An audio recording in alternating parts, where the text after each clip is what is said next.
मोक्षमार्गस्य नेतारं भेत्तारं कर्मभूभृतां ज्ञातारं विश्वतत्त्वानां वन्दे तद्गुणलब्धये। मोक्ष मार्ग प्रकाशक में 5वें अध्याय में टोडरमल जी साहब को यह प्रश्न पूछा गया कि आप अन्य मत की निंदा क्यों करते हैं। ये अच्छी बात नहीं है। टोडरमल जी ने वहाँ पर कहा, यदि हम कषाय से निंदा करते हैं तो हम पापी ही है, लेकिन भटके जीवों पर करुणा आई है, उनको सन्मार्ग दिखाए बिना वे सन्मार्ग पर कैसे चलेंगे। ऐसी करुणा से हम उपदेश देते हैं। यदि सरकार शराब की निंदा करे और कलाल दुखी हो, परस्त्री सेवन वेश्या सेवन की निंदा करे और वेश्या दुखी हो, तो उसको सरकार क्या कर सकती है। वो तो वेश्या और कलाल अपने अपनी मान्यता ठीक करे, उन्होंने तो उपदेश तो अच्छे के लिए दिया है। उसी प्रकार हम अच्छे के लिए उपदेश देवे और कोई दुखी हो तो हमको असाता का आश्रय होगा, ऐसा कदापि नहीं होगा। ब्रह्मचर्य का प्रकरण प्रारंभ किया पद्मनंदी पंचशतिका में। प्रारंभ करने के पहले आचार्य देव ने कहा कि अब हम ब्रह्मचर्य का निरूपण करेंगे। ये सुनकर कुशली जीवों को बहुत दुख होगा, लेकिन उनको दुखी करने का हमारा अभिप्राय नहीं है। भूले भटके जीवों को सन्मार्ग पर लाना हमारा लक्ष्य है। और फिर कोई दुखी हो तो हो, हम क्या कर सकते हैं उसमें। असाता वेदने का आश्रय उसको लेकर नहीं होता। असाता का आश्रय लेकर हमारी चर्चा हमने पूर्ण की, क्योंकि ऐसा विचार करें तो आचार्य देव स्वयं तपश्चरण, कड़वी दवा का सेवन आदि का उपदेश ही नहीं दे सकते हैं। और फिर ऐसा कोई उपदेश नहीं है जिससे सभी सुखी हो जावे। टोडरमल जी ने लिखा, ऐसा कोई वचन नहीं है जिससे सभी सुख पाए। किसी न किसी को तो दुख होगा, लेकिन हम क्या करें, हमारा प्रयोजन तो खराब नहीं है। उसको अपने दुराग्रह से दुख होता हो तो भले ही हो, वो असाता का आश्रय करे तो भले ही हो उसको, हमको तो कदापि नहीं होगा। ये असाता के आश्रय के कारणों में हमने देखा, सातवेदने के आश्रय के कारणों की हमारी चर्चा चल रही है। असाता का बार बार मैं इसलिए कह रहा हूं, रो रो कर किसी को बरगलाने का प्रयास, ब्लैकमेल हमको नहीं करना चाहिए। खास तौर पर महिलाएं रो रो कर, कमजोर जीव रो रो कर दूसरों पर प्रेशर लाने का प्रयास करते हैं, और ये भाव 100 पर घातकी है। इसलिए गिड़गिड़ाना छोड़ो, रहम की भीख मांगना छोड़ देना चाहिए और यथार्थ प्रयास करके भेद विज्ञान से रास्ता निकालने का प्रयास करना चाहिए।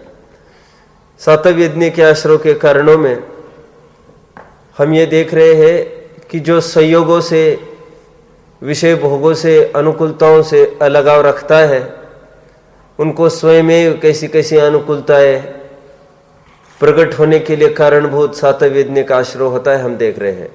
हम पुण्य से जितना दूर भागते हैं, पुण्य स्वयं में आकर आश्रवित होना चालू होता है, उत्कृष्ट अनुकूलताएं देता है। यदि आपको उत्कृष्ट अनुकूलताएं भी चाहिए तो हे जीवो, व्यवहार में भी पुण्य शरण है।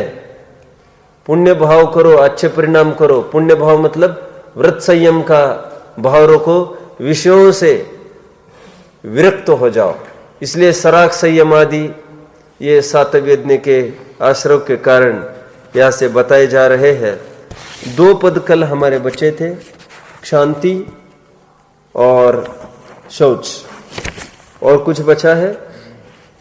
नहीं। शांति का मतलब क्या? शांति का मतलब क्षमा। शौच का मतलब लोभ का त्याग। ये योग तो हो ही गया, मन वचन काय की अच्छी क्रिया है, उसको योग में लेना है। शांति में क्षमा, शौच में लोभ का भाव। एक प्रश्न, एक बात खटकती होगी, बोलिए। 11वीं बारी वाले बताने का प्रयास करेंगे। क्या बात खटकना चाहिए हमको यहाँ पर? श्वेतंबर की तो बात नहीं है अभी यहाँ। क्या बात खटकना चाहिए? क्षमा और शौच को यहाँ पर लिया।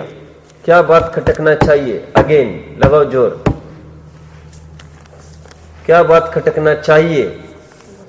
क्योंकि 9वें अध्याय में, 9वें अध्याय में जब संवर निर्जरा की चर्चा करेंगे तो वहां पर फिर से संवर के अंतर्गत धर्म की जब चर्चा करेंगे, गुप्ती समिति धर्म, तो वहां पर धर्म के अंतर्गत फिर क्षमा और शौच खड़ा किया है। क्षमा और शौच को लेकर वहां संवर कहा, क्षमा और शौच को लेकर यहां पर आश्रव कहा। इतना सा फर्क पड़ेगा। सो विरोध नहीं समझना, विवक्षा भेद समझना, वहां पर आत्मस्थिरता समझना 9वें अध्याय में, और यहां पर शुभ भाव समझना। खरेखर 9वें अध्याय का कथन ये उपचार का कथन है, ये कथन परमार्थ कथन है। क्योंकि 9वें अध्याय में गुप्ती समिति धर्मानुप्रेक्ष संवर के कारण कहे हैं, परमार्थ से ऐसा नहीं समझना चाहिए। परमार्थ से आत्मस्थिरता वो संवर का कारण है। कितने जन बात को पकड़ रहे हैं? मैं ये कह रहा हूं 9वें अध्याय का कथन उपचार का पड़ेगा, क्षमा शौच को संवर का कारण कहना, और यहाँ पर पुण्याश्रव साताश्रव का कारण कह रहे, ये परमार्थ कथन पड़ रहा है। तभी तो टोडरमल जी ने संवर तत्व संबंधी भूल में, धर्म संबंधी भूल में वहां पर प्रकरण को लिया। इष्ट अनिष्ट कल्पना तो तुम्हारी मिटी नहीं, याद आता है?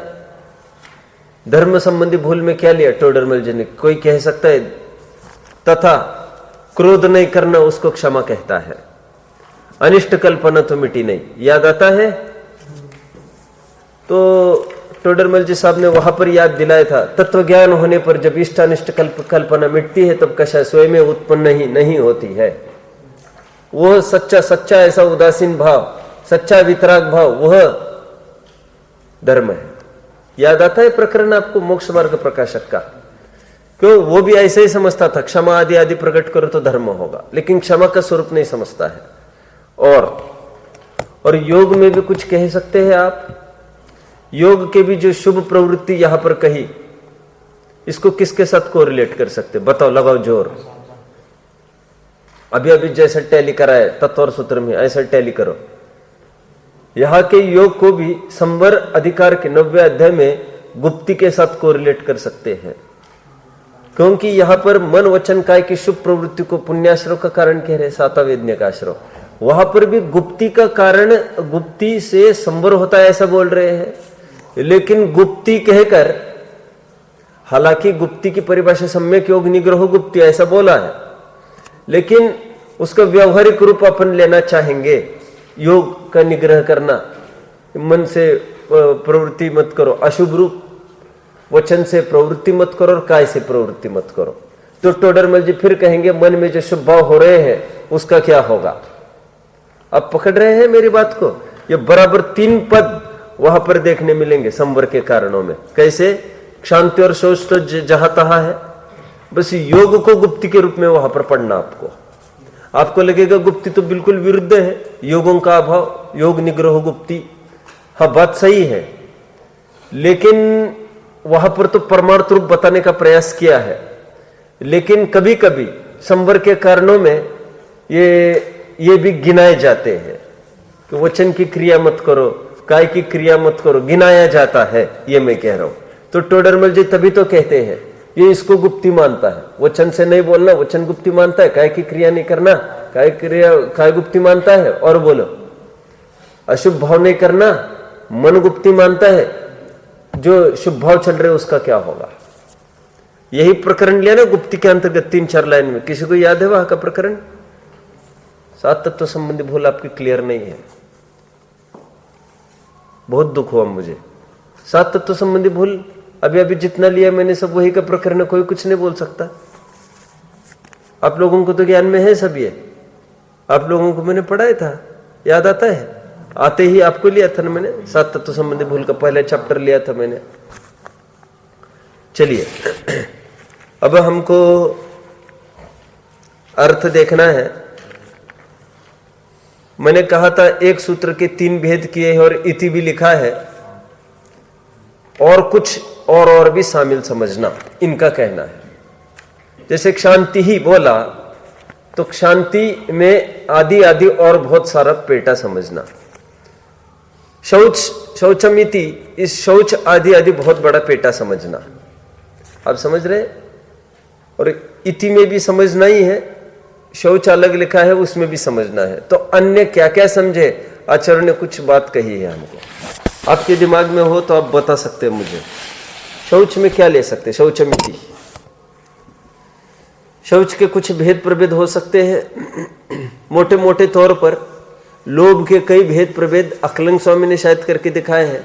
उत्तम शौच पढ़ा है धर्म के 10 लक्षण पुस्तक का, उसमें लोभ के कई रूप बताए, आपको याद होगा अकलंग स्वामी का, कि ये लोभ इस प्रकार का भी हो सकता है, उस प्रकार का भी।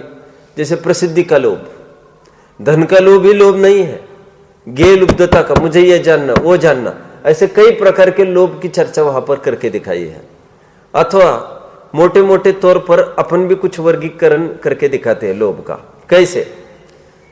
एक तो स्वयं का पैसा है और इतना कंजूस बना बैठा है कि कभी धर्म कार्य के लिए पैसा नहीं निकाल पा रहा है, वह भी एक प्रकार का लोभ। एक नेक्स्ट, किसी ने पैसा गिरवी रखा हो, उसको हड़पने का भाव। हड़पना और चुराने का अर्थ समझते हैं आप लोग फर्क? हड़पना मतलब ऑलरेडी किसने रखा हो उस पर कब्जा करने का प्रयास, यह हमको मिले तो अच्छा, हड़पना, वो भी लोभ। और दूसरों का चुराने का भाव, हरण करने का भाव, यह भी लोभ। यह लोभ के अनेक स्तर है।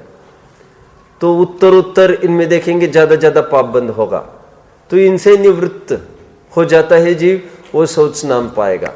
आदि में क्या क्या समाहित हो जाएगा। तो इन्होंने लिखा है पूजा, देव पूजा करना, वृद्धों की सेवा करना, मन की सरलता रखना, आदर विनय रखना बड़ों के प्रति, ये सब भी सातवेदने के आश्रय के कारण है। ये अवान्तर भेद कहां से डाल दिया अपन ने? ये 3 हिस्से किए थे और रीति भी डाला था, वो संकेत करता था और भी बहुत सारा है, तो अपन ने एडिशन कर दिया। सराग, संयम, आदि। आदि में क्या एडिशन आता है ये तो कल देख लिया था। पकड़ रहे ना आप सब? आपको पकड़ में आ रहा होगा विषय, तो मैं आगे बढ़ूंगा। सातवेदने के आश्रम में मुख्यतः तो बात यह थी, यदि हमारे पास समय हो, पैसा हो, ताकत हो, हम अवश्य विचार करें कि what will be the best, कहां पर इन्वेस्ट करना बेस्ट होगा। हमारे पास उतनी ही राशि है, इसको दान करें कि इसको दान करें, समझ में आता है? आज के जो शिविर वगैरह लगाते हैं, ये डॉक्टरी के शिविर लगा रहे हैं ना, इसमें कितना पुण्य बंद होता होगा, मेरा प्रश्न है। ये भूत दया में आएगा क्या? ये कौन सी कैटेगरी में आएगा? ये किसी कैटेगरी में नहीं आएगा, इसमें कोई पुण्य नहीं बनता। क्या बात करते हैं आप? क्योंकि जितनी भी अशुद्ध दवाइयों का प्रयोग होता है, वो जो प्रिस्क्राइब करते हैं, ये सब अशुद्ध दवाइयां है, ये पापवर्धक है, जो सदा अभक्ष बताई गई है। तो इसको लेकर कोई पुण्य का अंश नहीं होता। और यदि कोई ऐसा शिविर हो जो फिजियोथेरेपी के माध्यम से टैकल करे, आयुर्वेद के माध्यम से टैकल करे, इसमें अवश्य पुण्य बंधेगा, इसमें कोई शक नहीं है। समझ में आता है? प्याऊ खोला, कितना पुण्य लग सकता है हमको? को छना पानी जाएगा क्या? ये मर्यादा के विरुद्ध है। आप समझते हो, जैनी को यह काम करना योग्य नहीं है। जहां पर सदा सुखदास जी एक तरफ कहते हैं कि पशु को भी अनछने पानी की बूंद नहीं पिलाना, भिखारी को भी अनछना पानी नहीं पिलाना, सदा सुखदास जी ने बोल दिया जैनत्व की मर्यादा। तो ये दायरे में लेने का कोई मतलब ही नहीं है। तो मतलब हमारे पास कोई पैसा हो, उसकी बेटर यूटिलिटी होनी चाहिए, समय भी हो, तो हमको ये विचार करना चाहिए यहां समय लगाए। हमारे पास समय मिला है 3 घंटे का, एक काम करते, एक विधान कर देंगे छुट्टी के दिन। और एक दूसरा विकल्प यह है, शांति से बैठकर अध्ययन करेंगे। विद्वान से तत्व चर्चा करेंगे, स्वाध्याय में जाएंगे, दो विकल्प एक साथ खड़े हैं, एक तरफ विधान का और एक तरफ इसका। विचारणीय बात है, ये घंटों विधान खा जाएगा और उसमें किसके प्रति राग किसको सताता रहता है। तत्व ज्ञान कितना मिलेगा, ज्ञान कितना मिलेगा, अज्ञान का परिहार कितना होगा, उसके जो अर्थ है वो तो वही समझ सकता है जिसने स्वाध्याय किया हो। पहले जिसने स्वाध्याय नहीं किया हो वो विधान के भी अर्थ नहीं समझ सकता। नंदीश्वर पूजन ही पढ़नी है, वो अर्थ नहीं समझ सकता उसका। कल थोड़ी सी बात आई, कल एक शब्द पूछा मुझे, एक बात आई, भाई साहब का बात थी, पंचाशत मतलब क्या। मैं आपको प्रश्न पूछ रहा हूं वैसे, द्विपंचाशत जिनालय, अच्छा अर्घ चढ़ा है उसमें, अब उसका अर्थ बताओ कोई। 52, कैसा अर्थ किया उसका। पंचाशत मतलब 50, पंचशत मतलब सुनिए मैं बता रहा हूं आपको, पंचशत मतलब तो 500 होता है और पंचाशत करते तो 50 होता है। ऐसा क्यों? तो पंचाशत मतलब कोई इसमें रहस्य नहीं छिपा है कि अशत कहा मतलब 100 नहीं है, ऐसा कुछ नहीं है। क्यों फिर पंच सप्तति कहेंगे तो क्या अर्थ बनेगा इसका, पंच सप्तति 75, तो सप्तति का अर्थ 70 क्या, तो अशत का अर्थ मतलब जो 100 नहीं, फिर 70 में भी ऐसा अर्थ कर देते ना, फिर ऐसा नहीं है वहां पर, वो सेटेड है उसकी अपनी टर्मिनोलॉजी। मेरे को तो दूसरी बात ये कहनी है, वो सामने वाला समझता ही नहीं ना कुछ। ये तो तुमने हमने थोड़ा बहुत पहले पढ़ लिया, ये 52 जिनालय होते हैं, तो वहां पर ऊपरी ऊपरी अर्थ हम लगा पाते हैं, एक एक चीज का अर्थ वही ऊपरी ऊपरी लगा पाता है जिसने कभी अध्ययन किया हो। अध्ययन जो नहीं करता उसको न विधान का अर्थ समझ में आता है ना पूजन का अर्थ समझ में आता है। समझ में आ रहा है? इसलिए उपवास आदि के दिन स्पष्ट बोल दिया, आज के दिन मत करो ये अपराध। कौन सा अपराध? पूजन का निषेध किया उसको। उपवास के दिन नहीं करेगा तो चलेगा, ऐसा नहीं, करेगा तो बिल्कुल नहीं चलेगा। इतने मोह को आपको छोड़ना पड़ेगा। आज सावध्य कार्य है ना, तो क्या करना, स्वाध्याय करो, सामयिक करो, इसमें दिन लगाओ। आज प्रक्षाल किए बिना चैन नहीं पड़ती, छोड़ दो ये लोभ। आज आरंभ होता है ये सब, सावध्य योग है इसमें छिपा। सावध्य मतलब पानी छान रहे हैं, पानी उबाल रहे, वो एक व्यवस्था है, मैं उसका मना नहीं कर रहा हूं, लेकिन उसमें रुचि कंपेयर टू स्वाध्याय। जब हमारे पास अल्टरनेट था प्रॉपर, हम यहां पर क्यों घुस के बैठना चाहते हैं? जहां पर प्रॉपर अल्टरनेट हो, you should always choose for the better. समझ में आ रहा है? ये ओढ़ी हुई परंपराओं में अभी मैं पूजन का पूरा प्रकरण ले रहा हूं, पूरा आजकल मैं पूरा लेने वाला हूं। मैं तो लगभग कितने 15 पीरियड्स हुए मेरे पूजन पर, आज पूरा लेने वाला हूं। ये 5 अंग पूजन के, 8 द्रव्य क्षेपण कब से चालू हो, कैसे, ये सब भट्टरकों की देन है। और भट्टरक ने भी, आशाधर ने भी इतना दिमाग का प्रयोग किया था, विसर्जन तो उसने भी नहीं लिखा था। समझ में आता है? सबसे पहले आशाधर ने 4 आंगली के आह्वान आदि, जैन धर्म सम्मत है भी नहीं है कुछ, आह्वान आदि, बुलाना करना आदि। और विसर्जन तो उसने भी नहीं लिखा था। बाद में इंद्रनंदी एक संधि आदि हुए भट्टरक, उन्होंने विसर्जन भी जोड़ दिया। समझ रहे हैं? हम कोई तुक नहीं समझते उसका। और अब जा रहे हैं भगवान, अब जा रहे हैं, अब आ रहे हैं। और अब अभी तो हालांकि आजकल के पूजनों में तो फिर भी तत्वज्ञान आ गया है। ये थोड़ा गुरुदेव का प्रताप कहना पड़ेगा, जगह जगह तत्वज्ञान का बिगुल बजने लग गया। गुरुदेव का प्रताप कहो, अथवा कोई स्वाध्याय जीव ऐसे खड़े हो गए जिन्होंने ख्याल में आ गया कि भगवान आप कल्पना नहीं कर सकते कैसा कैसा फल लाया हूं मैं आपको, और जाने कैसे जंगल में कल्पवेली से लाया, आप खुश हो जाएंगे, क्या कहना इसके बड़ा फल नहीं, स्वाहा। कितना पुण्य लगता होगा, विचारणीय बात है कि नहीं? इसमें आप पढ़ेंगे प्राचीन पूजन, सब ऐसा ऐसा मिलेगा माल आपको, ऐसा माल मिलेगा। और ये कहते हैं हमने पूजन करी, पूजन का अर्थ नहीं समझते ये। और भगवान इतने गजब के फल, क्यों भैया ये भगवान की पूजन चल रही कि फलों की पूजन चल रही है? तुम किसके गुण गा रहे? पकड़ रहे? तत्व ज्ञान मतलब हमारे पास समय मिलता है तो हम जरूर सोचे समय किस में लगाना। आप समझ रहे?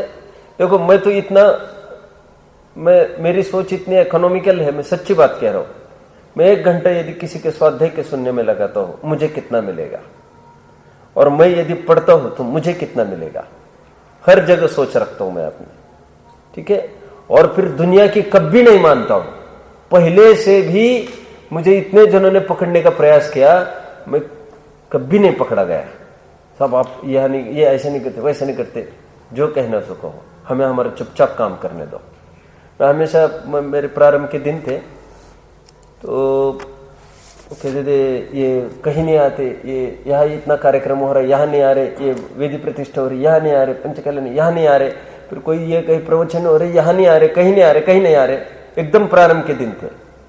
तो फिर इनकी मम्मी मुझे कहती थी भाई लोग ऐसा, मैं कहता था बोलने दो उनको, बोलने दो उनको, अपना काम करने दो, मुझे मेरा काम करने दो। और फिर बाद में 2 ही 3 साल में रिजल्ट निकला। मैंने कहा इसीलिए 30-30 साल स्वाध्याय करके वे वहां पर है, अपन यहां पर है। एक एक काम के लिए उनको अपने को फोन करना पड़ता है, ये कैसे करना, क्योंकि तुम 30 साल लगाए ना, तुमने 30 साल तुमने लगाए हैं, तुम क्या जानते हो फिर, तुम क्या यही जानते हो, हमारा गला पकड़ना समझते हो तुम तुम्हारा काम करो अपना चुपचाप। समझ में आता है। और दुनिया की बिल्कुल आपको गौन करनी पड़ेगी इसके पीछे, लेकिन आपको आपसे ईमानदार रहना पड़ेगा, स्वयं से। समझ में आता है। आप एक एक समय आपका अध्ययन में लगाओगे। मैं क्यों कह रहा हूं इतना सारा, साता वेदनी के आश्रम में आपको यह महत्वपूर्ण है, जितना समय मिला आपको कहां पर लगाना ज्यादा यूटिलिटी होगी। आपके पास पैसा है, कहां पर लगाना ज्यादा यूटिलिटी होगी। 1 लाख रुपए दान वहां पर भी कर सकते हैं, कहां पर, जहां पर करोड़ों का पैसा आ रहा है और बहुत भव्य दिव्य जिनालय बन रहा है। 1 करोड़ वहां भी लग सकता है जहां पर गुरुकुल बन रहा है। और सुनो, जो गर्जी है वास्तव में, जिसको पैसे की आवश्यकता है, जिसका स्वाध्याय छूट रहा है, खान पान नसीब नहीं है उसको, ऐसे भी लोग हैं मालूम। भर्तृहरि ने ऐसे लिखा, भर्तृहरि शतक में। आज कई विद्वान ऐसे हैं, बोलो, जो तेल नमक गुड़ की तलाश में ही दिन पूरा कर देते हैं, उनके नसीब में ही नहीं है पढ़ना। ऐसा लिख दिया, एक छंद आप पढ़ेंगे रोना आ सकता है आपको।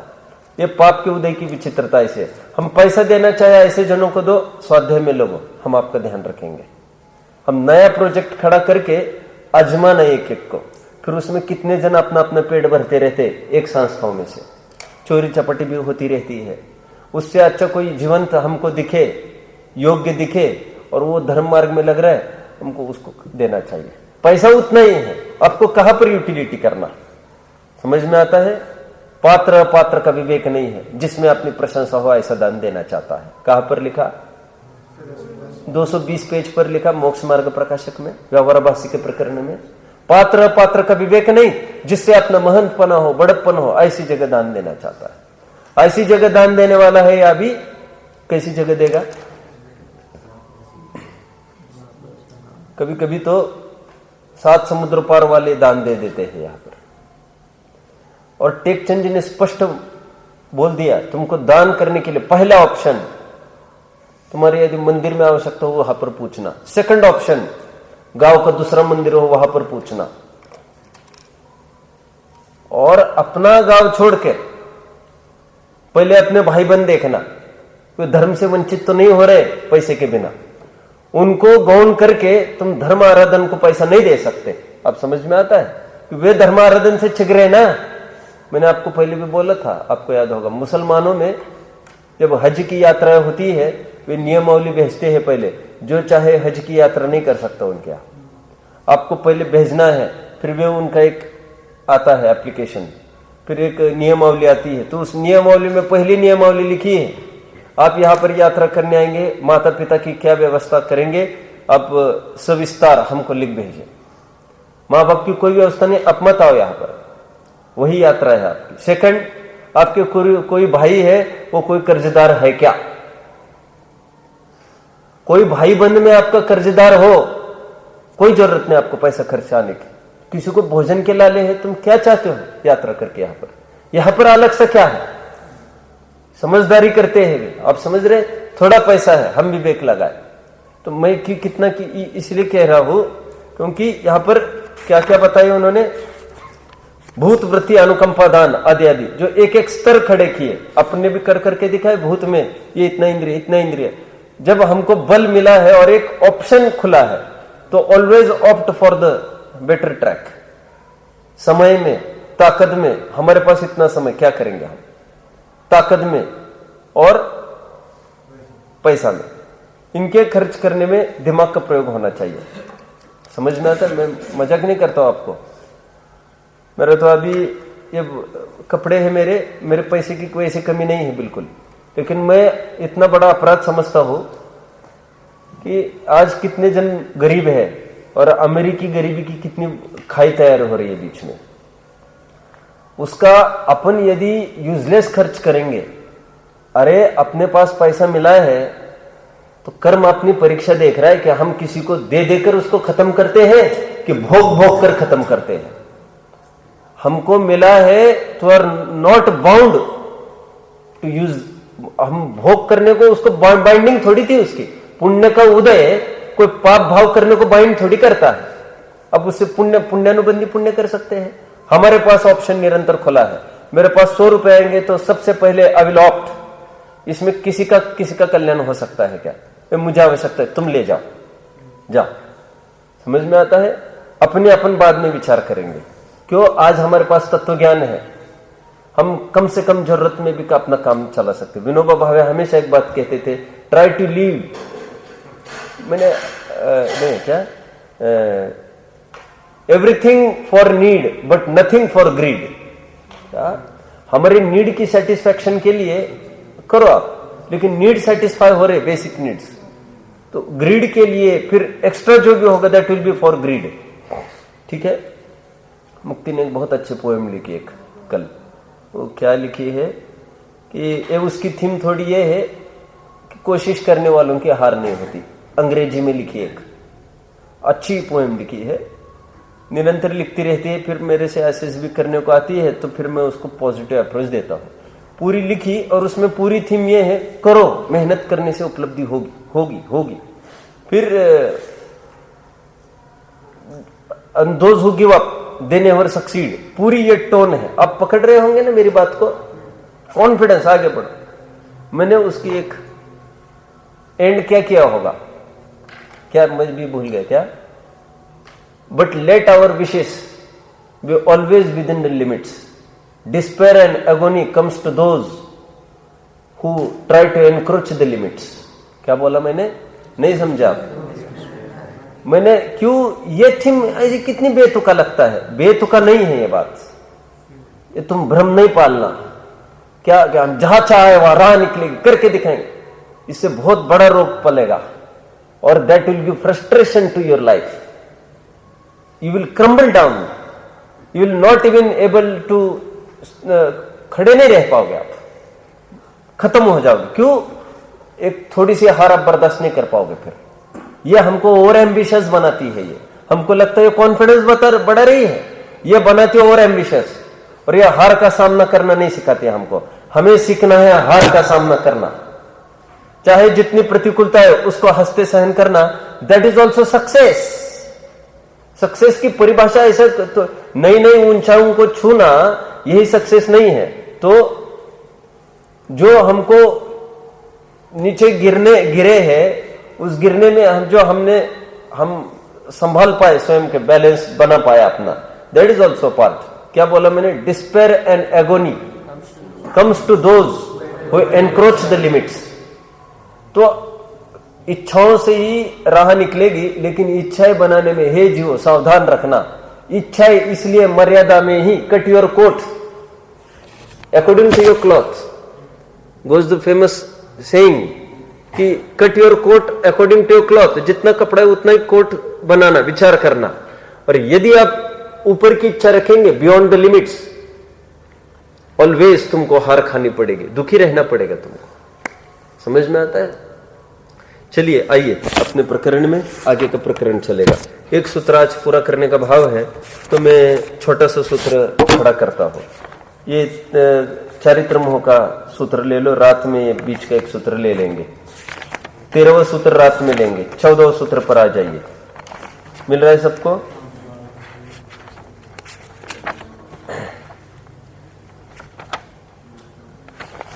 हाँ, कषायोदया तीव्र परिणामाश चारित्र मोहस्य। चारित्र मोह का आश्रय कैसे होता है, दर्शन मोह का आश्रय कैसे होता है, रात में देख लेंगे। इसमें थोड़ा टाइम लगेगा, इसमें भी लग सकता है, वैसे तो कुछ नहीं कह सकता मैं, चारित्र मोहनीय का आश्रव कैसे होता है? अब बारी किसकी आई है? ज्ञानावरण दर्शनावरण वेदनीय गया, अब मोहनीय की बारी है। मोहनीय में पहले दर्शन मोह की और फिर चारित्र मोह में, चारित्र मोह का आश्रव कैसे होता है? प्रश्न है। कषायो दयात तीव्र परिणामास, तीव्र परिणाम चारित्र मोहस्य। चारित्र मोहस्य किसके साथ अनुवृत्ति करेंगे? आश्रव, स आश्रव। तो चारित्र मोह का क्या? आश्रव। आश्रव का तो प्रकरण ही चल रहा है, दूसरा ही सूत्र था इनका। कषाय के उदय से जब जीव तीव्र परिणाम करता है, कषाय के उदय से मतलब क्या लेंगे यहां पर? कषाय का उदय मतलब अगेन कोई द्रव्य कर्म का उदय, इस रूप ही अर्थ नहीं लेना आपको। उदय मतलब मैंने थोड़े दिन पहले समय सार में भी लिया था, उदय मतलब होना। कषाय के उदय में, उदय, उदय मतलब होना, प्रकट होना। They are not talking about चारित्र द्रव्य कर्म का उदय। इस चारित्र मोहने के उदय से तीव्र परिणाम होना, यह चारित्र मोह का आश्रव का कारण। इतना सा सूत्र है। अब ज्यादा तीव्र परिणाम रखेंगे, संक्लेश परिणाम करेंगे, चारित्र मोह को उतना आश्रव गाड़ना पड़ेगा। सीधी बात है, चारित्र की अस्थिरता से, चारित्र की कमी से चारित्र मोह बनता है। समझ में आता है? उसी से वही रोग पलता है। जैसे मैं हमेशा कहता हूं ना, अनंत अनुबंधी के उदय से अनंत अनुबंधी का आश्रय होता है, अप्रत्यक्ष अनावरण के उदय से अप्रत्यक्ष अनावरण का आश्रय होता है। ये आप जानते हो ना नियम, ये सब समझ रहे? आप नहीं समझ रहे? मिथ्यात्व का बंध कहाँ है? मिथ्यात्व का बंध कहाँ है? जहां पर मिथ्यात्व का उदय है पहले में, जहां पर उदय नहीं वहां बंध भी नहीं है उसका। अनंत अनुबंधी का बंध कहां पर है? पहले और दूसरे में ही है, जहां तक उदय है। उसके आगे अनंत अनुबंधी बनता नहीं है। अप्रत्यक्ष अनावरण का बंध कहां तक है? जहां तक उदय है, चौथे तक। आप सब पकड़ रहे? मुझे कहने तो यह था अभी, वही उसी को बांधता है। तो यहां पर भी समझना, तीव्र आप कषाय करोगे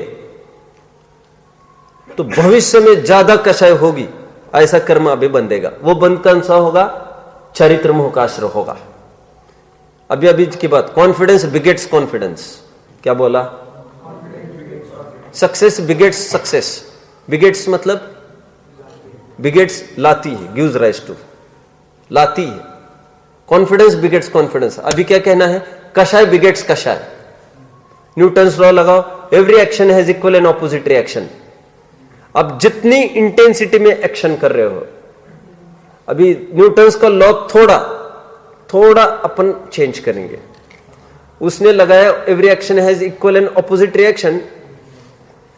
अपना ऐसा नहीं लगाना कि वो ऑपोजिट रिएक्शन मतलब आप जितना यहां से गाली देंगे जोर से, उतनी जोर से गाली वो वहां से देगा।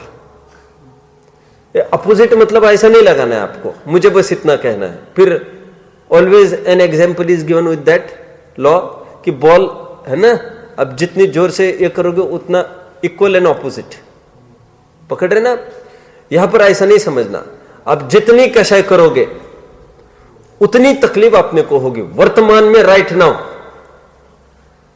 होती है चंचलता अपने को। फिर हम किसी को एक गाली एक से समय एक सेकंड में देकर उसको भगा तो सकते हैं, लेकिन दिन भर वो हमको सजा देता रहता है। कैसे सजा देता है? हम फील करते रहते उसको, हमने ऐसा कैसे बोला, ऐसा कैसे बोला। सजा मिल रही है प्रकृति में तुमको, किसी ने सजा नहीं देते हुए भी every action has equal and opposite reaction.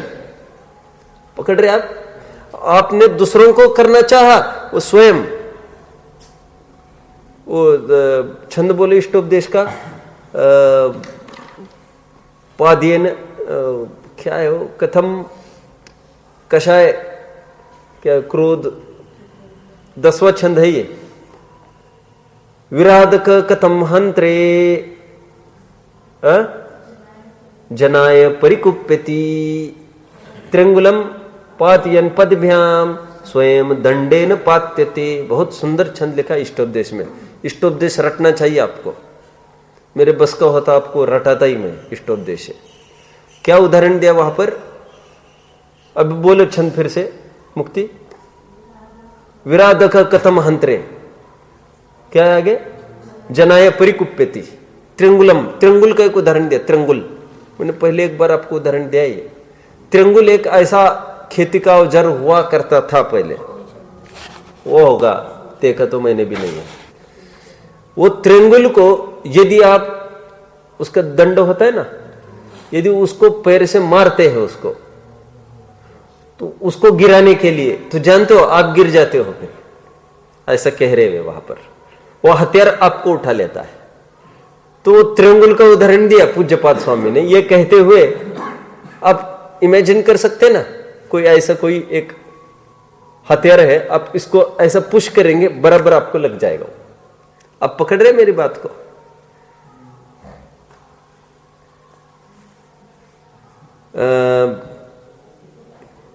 आप दूसरों को पीड़ा करना चाहते हो, आप स्वयं को ही नुकसान होगा, देख लेना। ऐसा एक क्षण डाल दे। विराधक कथम हंत्रे जनाय परिकुप्यति।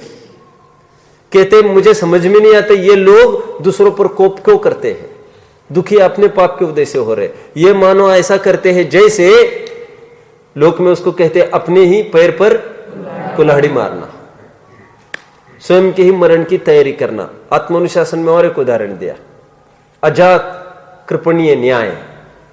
क्या नहीं सुना होगा आपने? व्हाट इज अजा? अज बकरा। कृपण, कृपण, व्हाट इज कृपण? कृपण इज हथियार समझ लो अभी। अजा कृपणीय न्याय मतलब जंगल में एक शिकारी ने एक बार बकरे को पकड़ लिया, वो प्लान करने लग गए इसको हम खत्म करके खा जाएंगे। बकरे को बांध रखा था, अब वो उसको कुछ मिल ही नहीं रहा था बेचारे को, शिकारी को। कैसे मारो? 2-3 घंटे उसके चले गए, बोले इसको तो मैं मार नहीं सकता, अभी कुछ मिल ही नहीं रहा है साधन। वो बैठे बैठे बकरा क्या करने लग गया,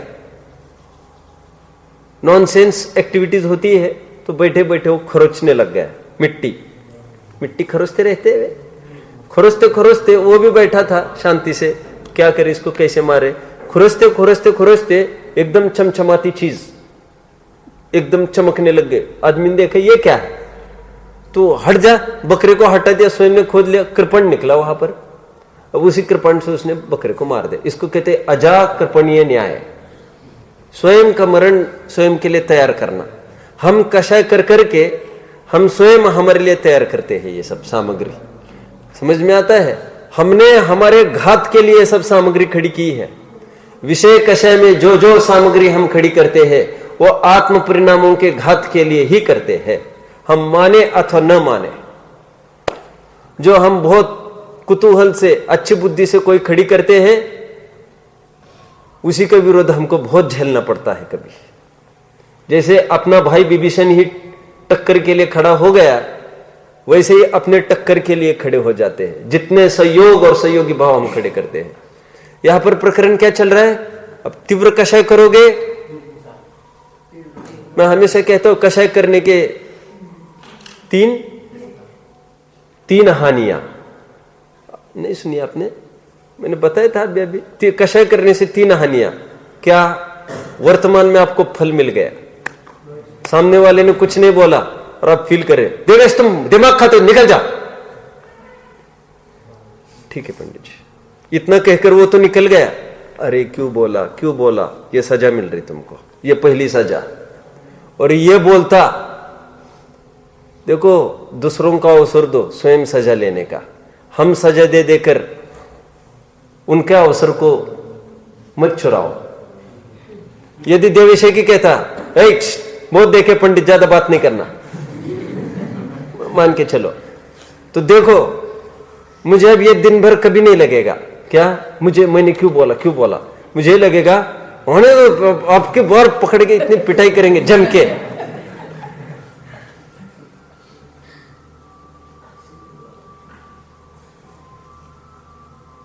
और इसने माफी मांगकर मुझे सजा दी है, ये कौन पहचान सकता है? इसलिए मैं हमेशा कहता हूं ना, मारना है यदि किसी को, बोलो एहसान करके छोड़ दो। खुद ही हार जाएगा इंसान होगा तो। एहसान करके छोड़ देना अपना काम। और एहसान क्या है? प्रॉपर्टी देकर छोड़ना है? नहीं।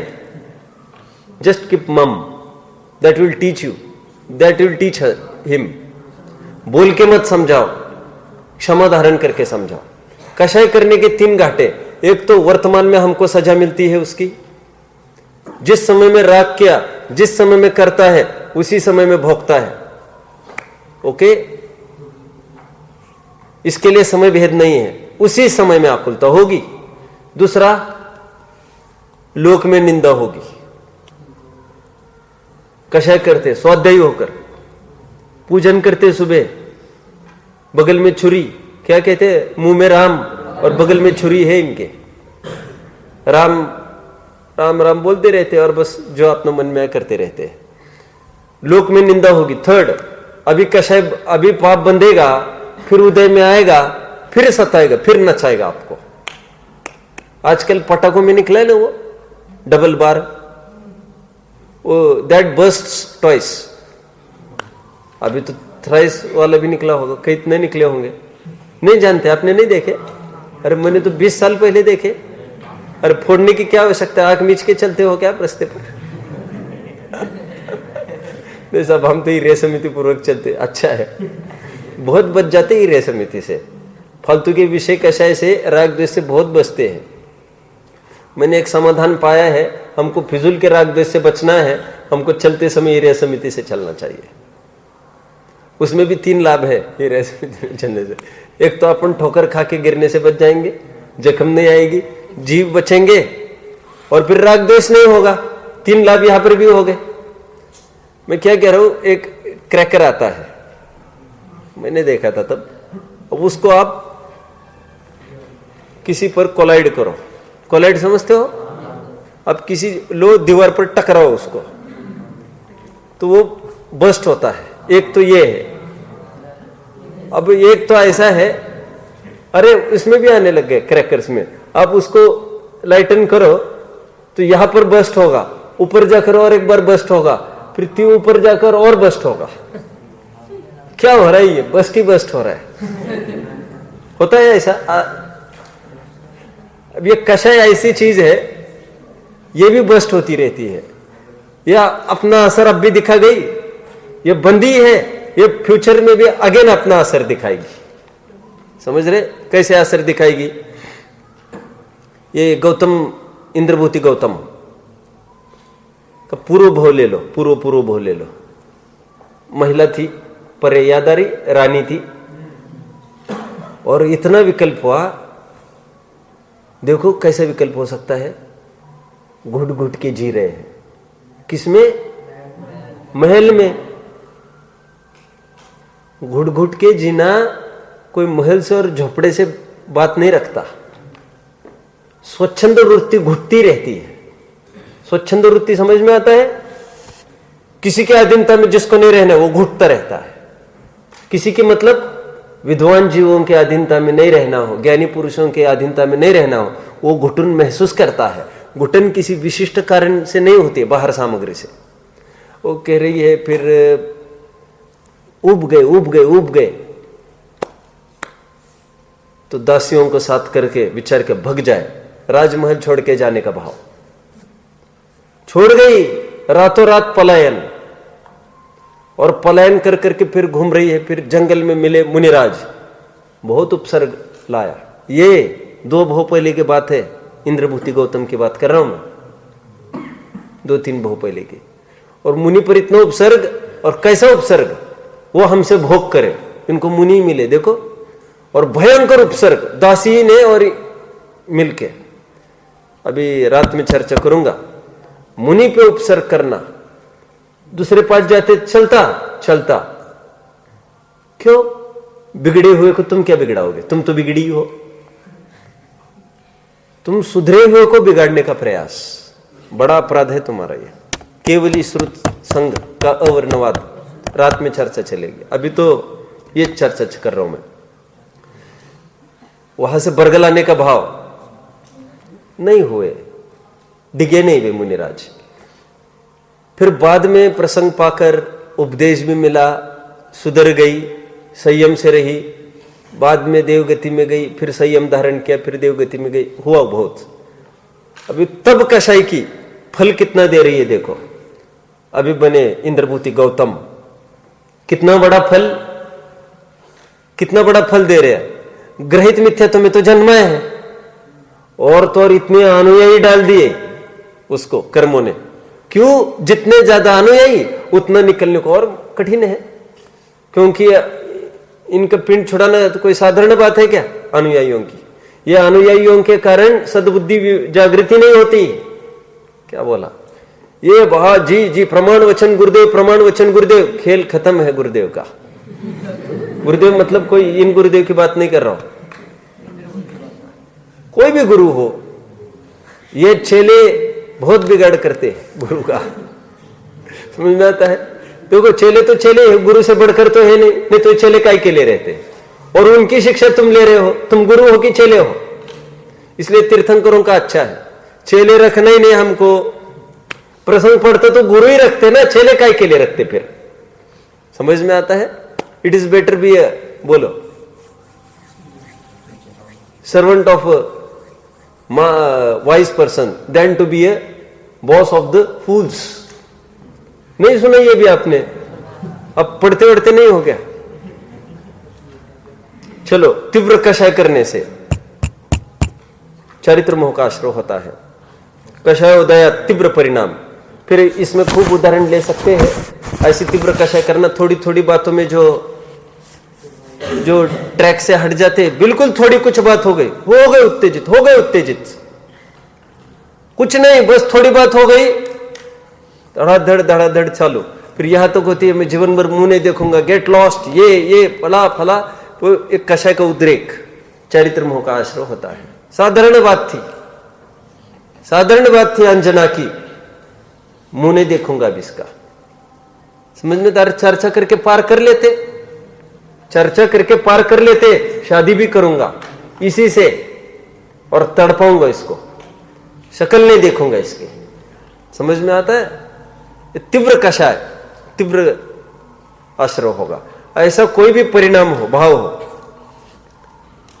आप ले सकते हैं ऐसा। इसको हम मुहावरे के रूप में कहेंगे तिल का पहाड़ बनाना, राई का पहाड़ बनाना। बात बहुत छोटी है, बहुत जनों का आदत होती है। अब भी मुझे एक जन ने कहा, बोले अरे वो बहुत डेयरिंग है उनकी, लड़की की बात कर रहे हैं। मैंने कहा क्या डेयरिंग है साहब? बोले आपको देखना चाहिए था क्या हुआ मेरठ में। मैंने कहा क्या हुआ? बोले वो रिक्शा वाले ने, देखो ये घटना है, ज्यादा उपयोग उलझाने की आवश्यकता नहीं है। रिक्शा वाले ने कुछ अमाउंट बोल दी होगी, 50 rupees I will take from here to the station. और उन्होंने देखा ये तो बहुत पास में है, और बाकी के रिक्शा वाले से पूछा पहले, तो उन्होंने कहा 20 रुपए लेते, 30 रुपए लेते। तो उसने इतना हंगामा किया, लड़की ने, पूरा चौराहा इकट्ठा हो गया, कॉलर पकड़ के चल पुलिस स्टेशन। डेयरिंग, डेयरिंग जिसको तुम कहते हो, हम कहते हैं क्यों बखेड़ा खड़ा किया 20 रुपए के पीछे? और उससे उसके साथ कैसे कंपेयर किया तुमने? इसकी बोहनी भी नहीं हुई है बेचारे की। कंपैरिजन कभी दूसरों के हो ही नहीं सकता ऐसा। ये किस परिस्थिति से गुजर रहा है, ये किस परिस्थिति से गुजर रहा है, उसका उदय कैसा है, इसका उदय कैसा है। इसकी रिक्शा कभी काम नहीं देती, इसकी रिक्शा आए दिन रोज काम दे रही है, इसका मुश्किल हो गया जीना। समझ में आता है? परिस्थितियों को देखकर बात समझी जाती है।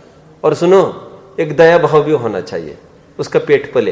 विनोबा भावे का भी पढ़ रहा हूं, बहुत अच्छा लग रहा है। उसमें उसने एक चीज 2 रुपए में बिकती थी, उसने ऊनी कपड़ा लेने गए वे, कोई आदर्श नहीं है उदाहरण, तो वो उन्होंने लिया। तो फिर वो कितने रुपए? 1.5 रुपए बोले, 1.5 रुपए। उन्होंने वहां पर बैठकर जानकारी निकाली तो 5 रुपए में बना था वो पूरा कपड़ा। बोले आप 1.5 में बेचते हो, मार्केट वैल्यू इतनी डाउन है, 1.5 में बिक रहा है, सब जगह 1.5 में नहीं, ये 5 रुपए ले लो। उन्होंने 5 दे दिए और जाते ही आश्रम में बोल दिया कि ये जो रेट इतना गिर गया है मार्केट में, हमको उसको बढ़ाना है। तो उन्होंने क्या किया मालूम? अगले साल, देखो हमारी सोच एकदम गलत चलती है, हम कहते हैं एकदम रेट गिर गए, महंगाई बढ़ गई, महंगाई बढ़ गई। हमको ये कहना चाहिए अब गरीबों को पेट भर मिलेगा, ये बोलना चाहिए। अब प्रॉपर न्याय होने लग गया। हम चाहते सस्ते में।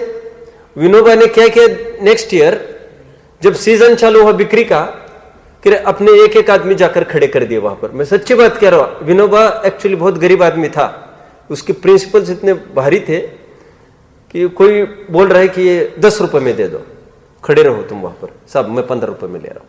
सब जगह रेट बढ़ा क्या हो मार्केट के तुम। ये धनिक लोग समझ में आता है, ये गरीब लोगों का इतना नाजायज लाभ उठाते हैं। वे जानते हैं 2-3 दिन वे रह सकेंगे बिना सामग्री के, अमीर लोग। लेकिन गरीब लोगों की तो हाथ की रोटी है उनकी, एक दिन में नहीं माल चलेगा, मजबूरी में ठीक है भैया ले लो। तो अमीर फालतू में अमीर बनते जा रहे हैं। बहुत सारे उन्होंने मिशन खोल दिए। फिर ये घी बेचते थे अमीरों को, और अमीर उनको कपड़ा बेचते थे। तो कपड़े का रेट जो 1 रुपए है वो 10 रुपए में गरीब को बेचते थे, और जो घी 100 रुपए किलो का है मान के चलो, वो बिल्कुल नगण्य भाव में ले लेते थे 10-20, फिर ट्रेडिंग करते थे, उसका दुगना भाव में वे बेचते थे 200 रुपए किलो। विनोबा ने कहा ऐसा नहीं करेगा, घी भी तुम खाओगे बोले इसके बाद, और कपड़ा भी तुम बनाओगे, मैं बनवाऊंगा तुमसे। इनके पीछे नहीं चलना है अपने को। मैं क्यों कह रहा हूं इतना सारा। लोग कहते डेयरिंग 10 रुपए के लिए, देखो उन्होंने कैसा। हम कह रहे कितनी तीव्र कसाई है, दे देते ना, क्या कुछ फर्क नहीं पड़ता, अपना कुछ नहीं बिगड़ना है उससे। और हम विषय कषय में हजारों लाखों उड़ा देते हैं। अब ये चोरी करता है, दादागिरी करता है, तू भोग करता है, बदतमीज। तुम्हारे अधीन की बात थी ना वो, सुनो, वो लूटता ही हमारे अधीन की बात नहीं थी। तुम्हारे अधीन तो होते हुए तुम भोग कैसे करे। और इससे तो भैया तुमको और पाप बंधेगा भोग से। उसमें कोई दूसरा हमको लूटता है, इससे कोई पाप थोड़ी बनता है हमको।